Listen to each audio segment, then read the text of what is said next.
Some letters never reached the person they were meant for, but they still change everything. In 2005, a woman in Detroit picked up a pen and wrote a letter by hand. She was congratulating Shaquille O'Neal. He had just earned his MBA degree. She did not have his exact address.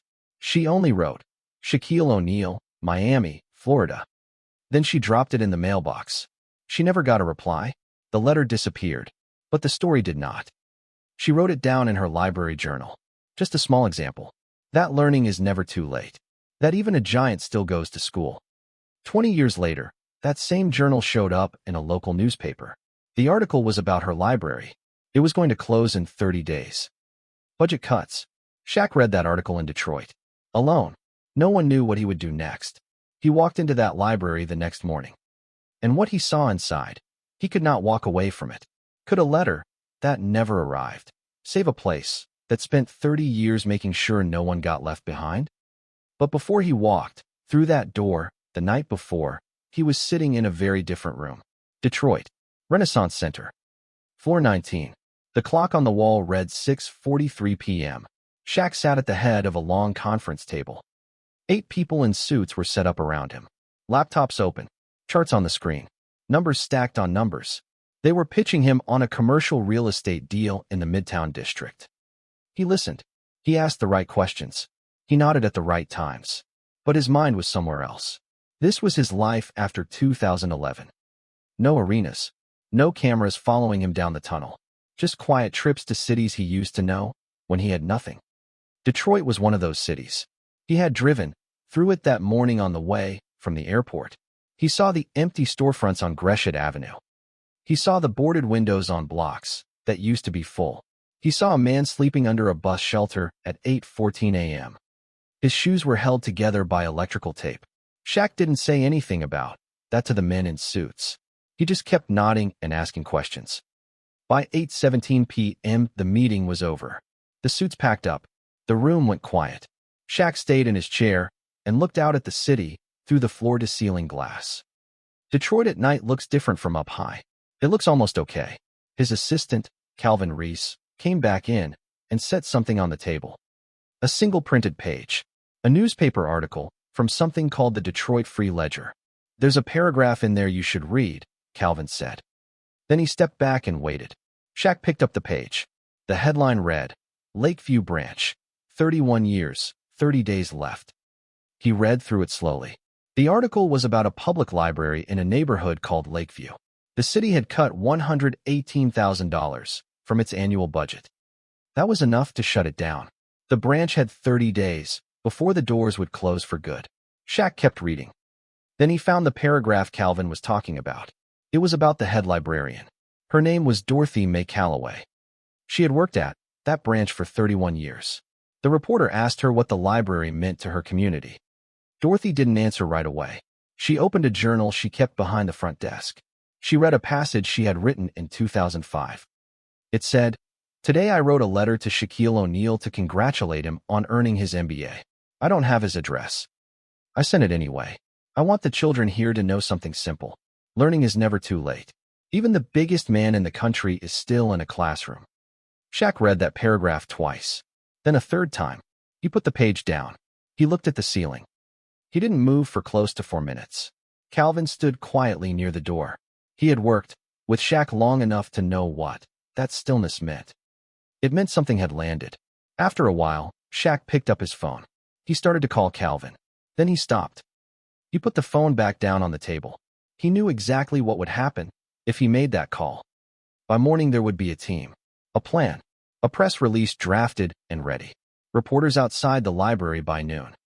And Dorothy Calloway would become a headline. He thought about what that would feel like for her. To be the person everyone is watching. To have your story told without being asked. To be handed something and have to smile about it on camera. He had been on the other side of that before. When he was 9 years old in Newark, a church group brought Christmas presents to his building. They took photos of the kids holding the toys. He remembered how that felt. Not grateful, just small, like something to be looked at. He was not going to do that to this woman. He set the phone on the nightstand. He lay down on the hotel bed. He stared at the ceiling until 6:12 in the morning. He got dressed alone. Jeans, gray hoodie, Cap pulled low. He told Calvin to stay at the hotel. He walked outside and flagged down a cab. In the back seat, he looked out the window as Detroit moved past him. He thought about his mother, Lucille. Every Saturday morning, when he was a kid in Newark, she would take him to the public library on Springfield Avenue. Not because he loved reading. He didn't. Not back then. She took him because the library had air conditioning. Because the street outside their building wasn't safe on weekends. Because inside the library, no one looked at him like he was something to manage. He was already big at 9 years old. Too big. Teachers got nervous when he walked into a room. Kids moved out of the way without thinking. Store clerks watched him near the shelves. But in the library, nobody cared how big he was. He sat in a chair and read, and nobody looked at him twice.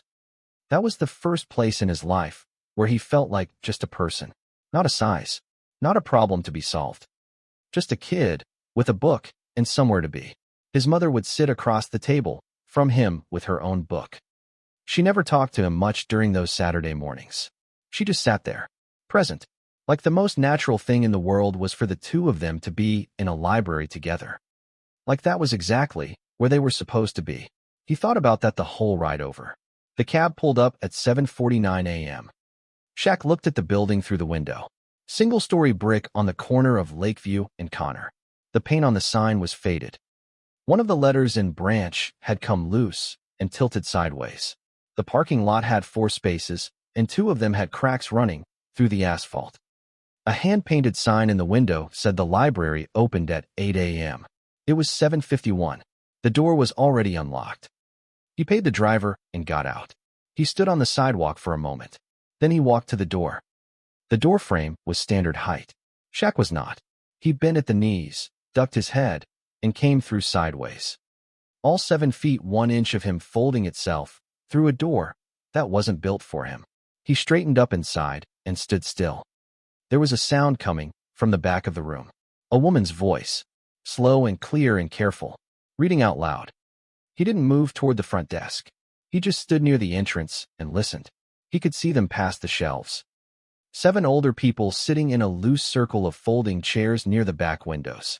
The morning light came through the blinds in flat strips across the floor. A man with his eyes closed, hands folded neatly in his lap. He looked like he was praying, or sleeping, or somewhere in between.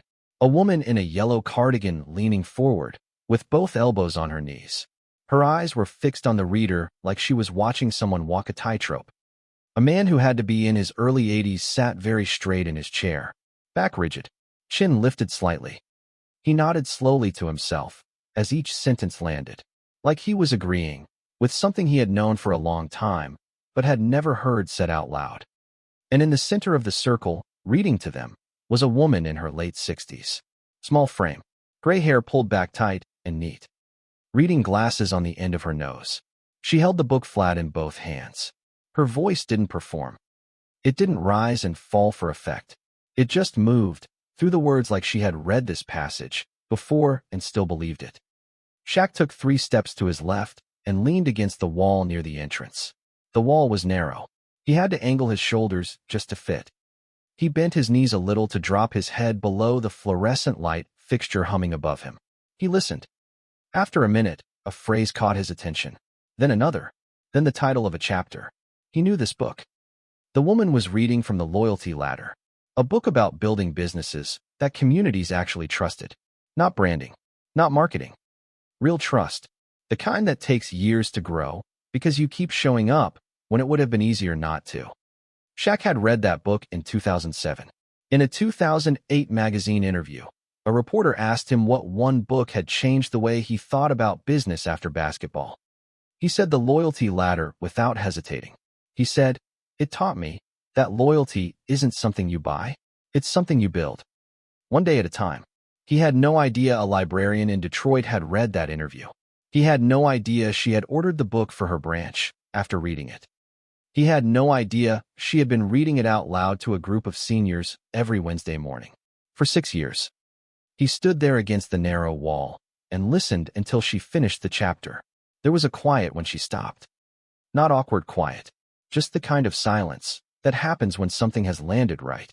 The man with his eyes closed opened them slowly. The woman in the yellow cardigan exhaled and leaned back. The older man, who had been nodding, said, "Read that last part again." The woman with the book smiled. She found the line and read it again. Slowly this time. The older man nodded again. "That's right," he said. "To no one in particular. To everyone." Then the group began to gather their things. Slow movements. Careful movements. The movements of people who have learned to be patient with their own bodies. The older man gripped the armrests and stood up in stages. The woman in the yellow cardigan touched the reader's arm gently as she passed. She said something quiet. The reader touched her hand back. Shaq waited until the last person had moved toward the exit. The older man passed closest to him. He glanced up at Shaq on his way by. He didn't say anything. He just nodded once. The same nod he had been giving to the words. Like Shaq was just another thing in the room worth acknowledging. Then he was gone. The woman with the book began stacking the folding chairs against the wall. She had her back to Shaq. He waited. She turned around. She saw him immediately. She took him in from feet to hat. She didn't flinch. Didn't step back. She looked at him the way you look at a piece of furniture that's been moved to the wrong spot in a room. Calmly. Directly. "That folding chair over there," she said. She nodded toward the chair nearest to where he had been standing. "It wouldn't hold you 5 minutes." Shaq looked at the chair. It was a standard metal folding chair. The legs had a slight outward bend from years of use. "Probably right," he said. "Help desk is up front," she said. Then she turned back to the chairs. He walked toward her. He picked up one of the folding chairs without being asked and stacked it for her. She glanced at him. Didn't thank him. Just handed him the next one. They stacked the last 4 chairs together without a word. Then Shaq said, "You read that book well." Dorothy set down the last chair. "I read everything well," she said. "That's the job. The loyalty ladder," he said. "I talked about that book in an interview. 2008. Dorothy looked at him steadily. "I know," she said. "I read that interview." A short pause. "It's a good book." Shaq nodded. They stood across the front desk from each other. The fluorescent light above them buzzed at a low, steady pitch. He said, "Are you the one who sent the letter?" In 2005, Dorothy looked at him for a long moment. The kind of look that is measuring something carefully. "I didn't send it to get help," she said. "I know that," Shaq said. She held his eyes for another second. Then she reached under the desk and brought out a worn journal with a dark green cover. She opened it to a page near the middle and set it flat on the desk, facing him. There it was. Her handwriting. May 14th, 2005. Small and careful and certain. He read it standing there. He read it all the way through. He didn't say anything for a moment. Then, "How long has this library been here?" 31 years, she said. "I've been here all 31. And the city just sent you a notice?" "A piece of paper on my desk," she said. 3 weeks ago. No meeting. No phone call." She said it the way you state a fact. No anger lifting her voice. Just the weight of it, flat and even. Shaq looked around the room slowly. The reading table near the center had a crack along one edge, sealed with a strip of clear tape that had yellowed. 6 computer stations lined the far wall. 4 of them had handwritten, out-of-order signs taped to the monitors. The ceiling tiles above the children's section showed a water stain the shape of a rough oval. In the corner directly beneath it, a plastic bucket sat on the floor. The inside of the bucket had a dried mineral ring about 2 inches up from the bottom.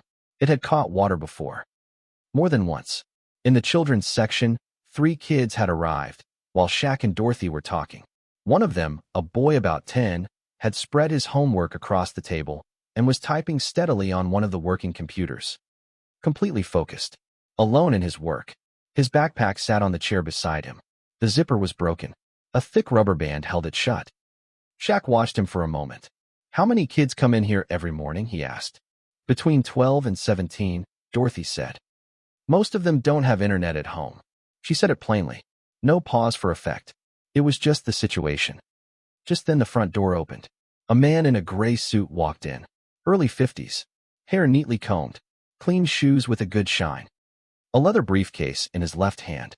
He moved through the room like a man who had never once wondered whether he belonged somewhere. His name was Raymond Purcell, Director of Budget Operations for the city of Detroit. He had held that position for 9 years. In those 9 years, he had closed 7 city-funded facilities. All within policy. All within proper process. Every single one of them. He did not look at the children's section. He did not look at the bucket under the ceiling stain. He did not look at Shaq. He walked directly to the front desk and placed a manila envelope on the counter. "Miss Calloway," he said. "Official notice of closure. 30 days from today." His voice was the exact temperature of the room. No malice in it. No apology either. Just the way you read numbers off a page. He turned to leave. Only then did he notice Shaq standing at the other end of the desk. Purcell stopped. He recognized the face. Everybody recognized the face. But nothing shifted in his expression. No surprise. No alarm. He gave a small, courteous nod. The kind you give a stranger on an elevator. Then he walked out. The door closed behind him. Dorothy did not pick up the envelope. She left it sitting on the counter. She turned back to a cart of returned books and began sorting them. Alphabetical, methodical, unhurried, like this was any other Thursday morning. Shaq watched her. "He's done this before," Shaq said. 7 times in 9 years, Dorothy said. She didn't look up from the cart. "I looked it up after I got the notice." Shaq stayed until noon. He didn't make any announcements. He didn't move around the room with purpose. He just sat in the reading area near the front window and watched the library do what it did. He picked up a book from the return cart beside him. A worn paperback. The cover showed a man in a hard hat looking out over a city. He opened it to page 1 and started reading. Nobody looked at him twice. Not even the kids. One girl, maybe 8 years old, sat down across the table from him at 9:04. She spread out her worksheets and a pencil case and got to work. She glanced at him once. Then she looked back at her paper. That was it. He thought. This is exactly what a library is supposed to feel like. Nobody performing. Nobody watching. Just people doing the thing they came to do. By 9:30, 14 kids were at the tables. A woman in her 70s came in with a canvas tote bag and asked Dorothy to help her find books on growing tomatoes in small spaces. Dorothy found 3 books in under 4 minutes. Didn't search long. Didn't hesitate. She knew exactly where they were.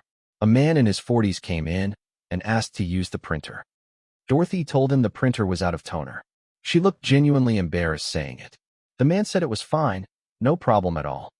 Dorothy wrote something in a small notepad anyway, like she was keeping a list of things that needed fixing, like she still believed the list would matter. At 11:14, a man came in off the street. He was wearing 2 coats even, though it wasn't cold enough for one. He sat down at the table in the far corner. He didn't ask for anything. He didn't take out a book. He just sat. Dorothy didn't ask him what he needed. She didn't ask him to leave. She went to the small back room and came out with a cup of water. She set it on the table in front of him without a word. He looked at it. Then he looked up at her. She had already turned back to the desk. Shaq watched all of it. He didn't say a word.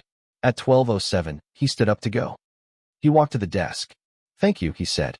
Dorothy looked at him over her glasses. "For what?" He thought about how to answer that.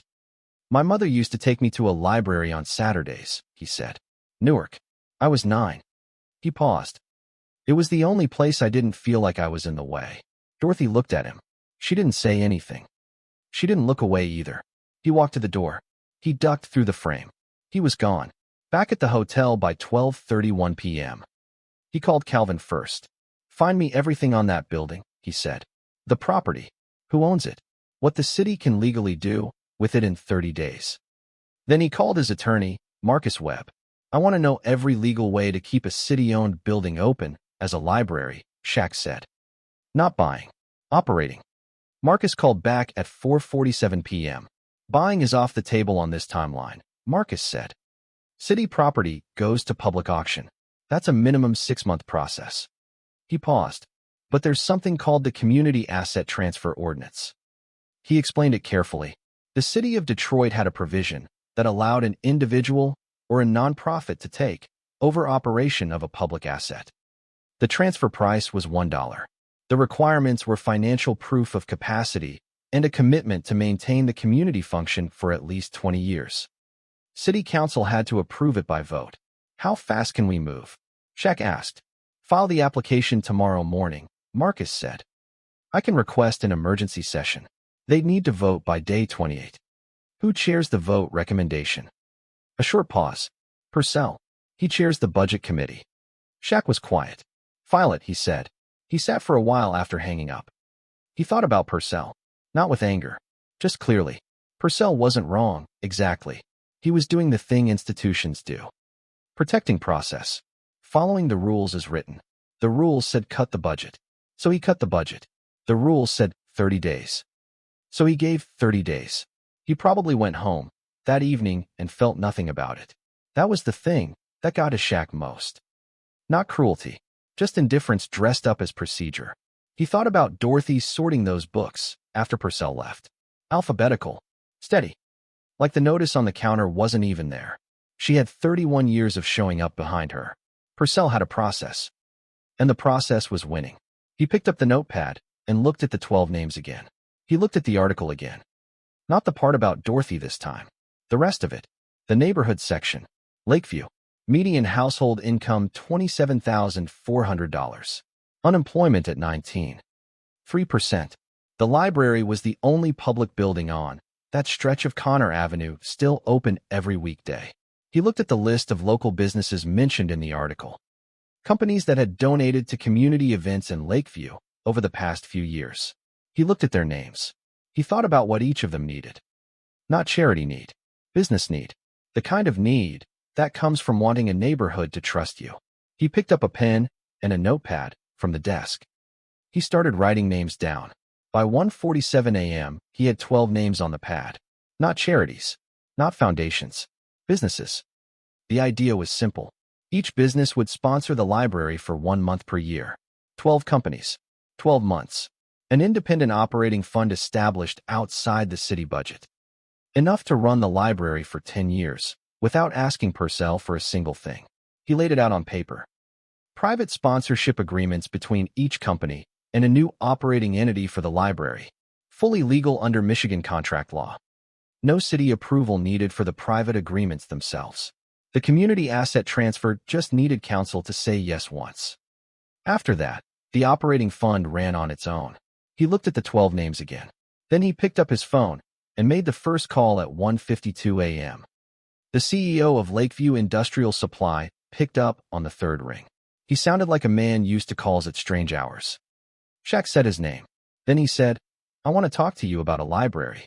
Over the next 4 days, Shaq made all 12 calls himself. Not Calvin. Not a PR person. Him. Directly. 8 companies said yes within 24 hours. 3 were hesitant. They didn't want to be seen taking a position in what was becoming a public fight. Purcell's office had put out a quiet word that the city was watching how local businesses engaged with this situation. That was enough to make people nervous. Shaq didn't argue with any of them. He didn't push. He just asked one question. How many of your employees grew up in that neighborhood? None of them answered right away, but all 3 called back within 48 hours and said yes. The 12th company was different. Harwell Distribution, mid-sized freight company on the east side of the city. The owner, Gerald Harwell, got on the phone himself. He listened to the whole pitch without interrupting. Then he said, "We don't do charity." Flat. Final. Shaq said, "This isn't charity." He kept his voice even. No edge in it. There are 14 kids in that library every morning doing their homework. They don't have internet at home. One of them is going to be in the job market in 10 years. Maybe applying to work for you. He paused. That's not charity. That's your pipeline. Harwell didn't say anything for a moment. Shaq didn't fill the silence. He had learned a long time ago that silence is not the same as no.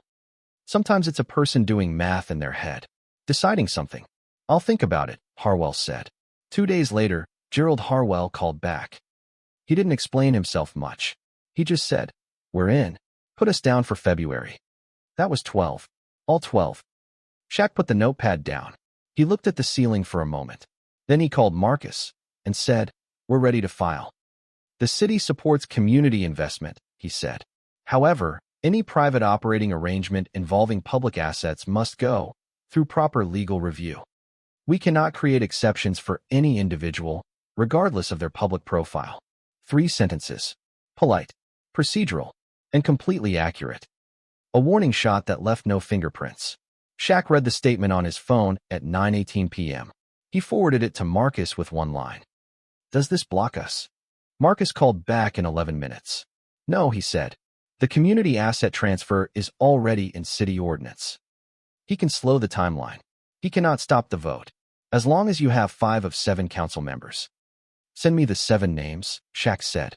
Marcus sent the list. Shaq read through it. He didn't call any of them. He called Dorothy instead. She answered on the second ring. It was 9:47 p.m. I know it's late, he said. I was up, she said. He told her the plan. Not the legal details. Just the shape of it. 12 businesses. 12 months. 10 years of operating funds. Independent of the city. She was quiet for a while. You didn't ask me first, she said. No, he said. This is my library, she said. It is, he said. That's why I'm calling you now. Not a reporter. Not a press office. You. Another silence. Purcell's committee runs the vote, she said. I know. He doesn't like being moved around.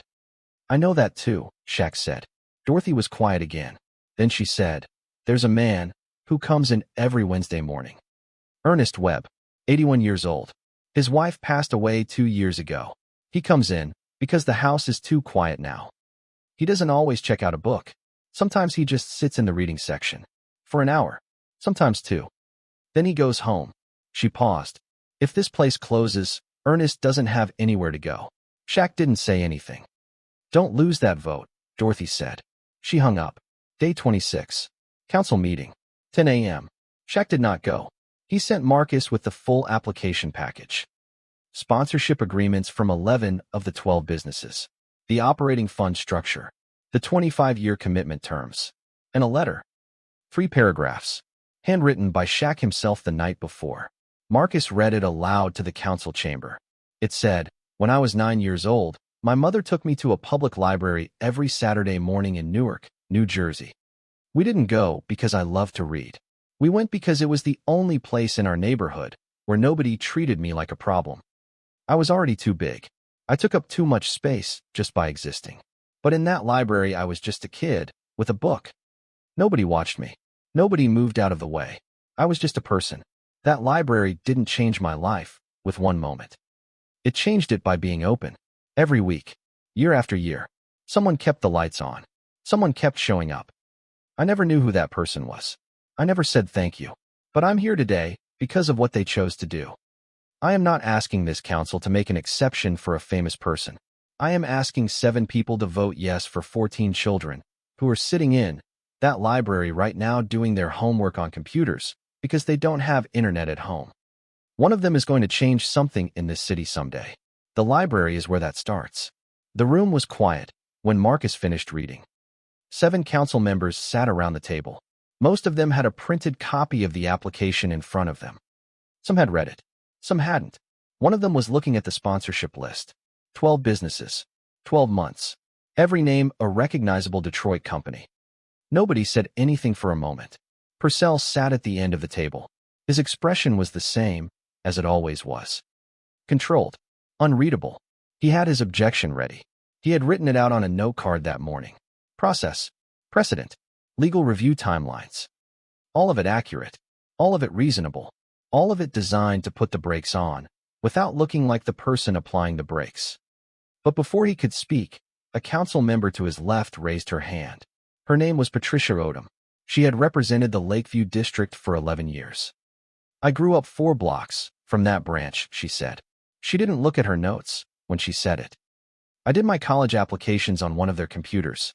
I was the first person in my family to apply to a 4-year school. I couldn't have done that at home. We didn't have a computer. She looked at Purcell. She held his gaze for a moment. Purcell looked back at her calmly. I'm voting yes, she said. After that, 3 more council members spoke. One of them mentioned a youth program that used the library's computers. One of them talked about property values on the block. One of them didn't say anything eloquent at all. He just said, 12 local businesses are already signed on. That's more than we got when we tried to run the thing ourselves. Purcell raised 2 procedural objections. Both were noted in the record. Neither one changed the math. The final vote was 5-2. The motion passed. In the back row of the chamber, Dorothy Mae Calloway sat, with her hands folded in her lap. She had come alone. She had not known about the letter until Marcus handed her a printed copy on his way out of the chamber. She stood in the parking lot under a gray sky and read it. She read it twice. She folded it along a careful crease. She put it in the inside pocket of her coat. She walked to her car. She sat in the driver's seat for 4 minutes before starting the engine. The next morning, Shaq arrived at Lakeview Branch at 8:22 a.m. Thursday. No senior reading group. Just Dorothy behind the front desk, sorting returned books. The same way she started every morning. Shaq came through the door sideways, ducked his head, straightened up. Dorothy looked at him over her glasses. "You're back," she said. "One more thing," he said. He set a folder on the front desk. The final documents. Printed at the hotel that morning. Dorothy read through each page slowly. She did not rush. Shaq stood on the other side of the desk and waited. She got to the operating terms on page 4. She stopped. She read the line about her compensation again. "You changed my salary," she said. "The fund covers it," he said. 31 years is worth more than what the city was paying you." Dorothy set the page down. She looked at him. "I told you I didn't write that letter to get help," she said. "I know," he said. "You wrote it because you wanted your kids to understand something. That it's never too late to learn. That's not asking for help. That's teaching." Dorothy was quiet for a moment. She picked up the pen. She signed each page in the same careful hand she used for everything. Slow and certain.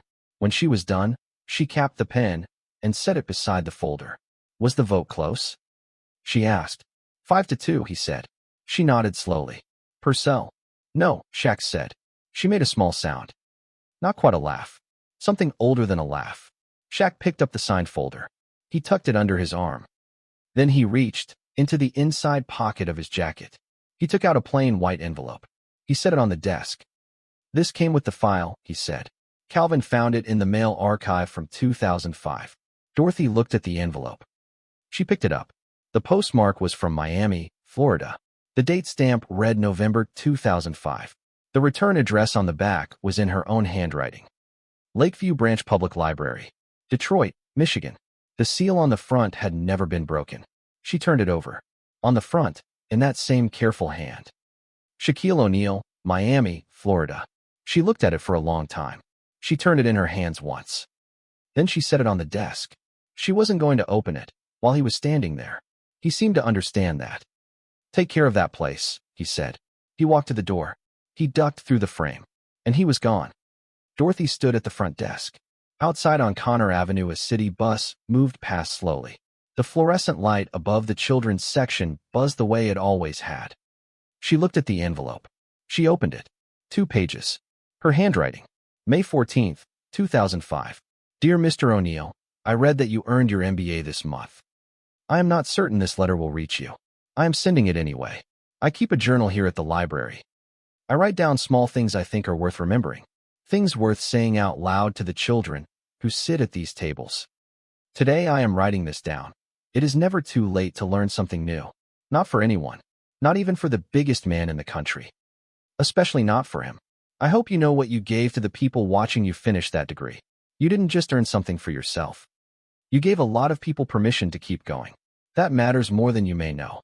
With respect, Dorothy May Calloway, Head Librarian, Lakeview Branch." She read it to the end. She stood there for a moment, with the letter in her hands. Then she folded it carefully along the original crease. She tucked it back inside the envelope. She reached under the desk and brought out the dark green journal. She opened it to the next blank page. She wrote the date at the top. Then she wrote one line below it. The letter came back, 20 years late. With interest. She set the pen down. Behind her, the door opened. A group of kids came through. Backpacks. Homework folders. One of them still eating a granola bar. The boy from the day before was already heading straight for the computers. The rubber band was still on his backpack zipper. Dorothy closed the journal. She put it back under the desk.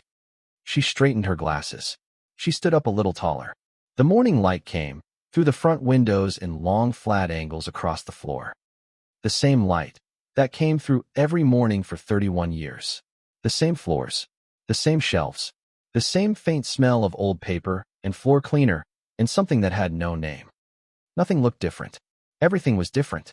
And she got back to work.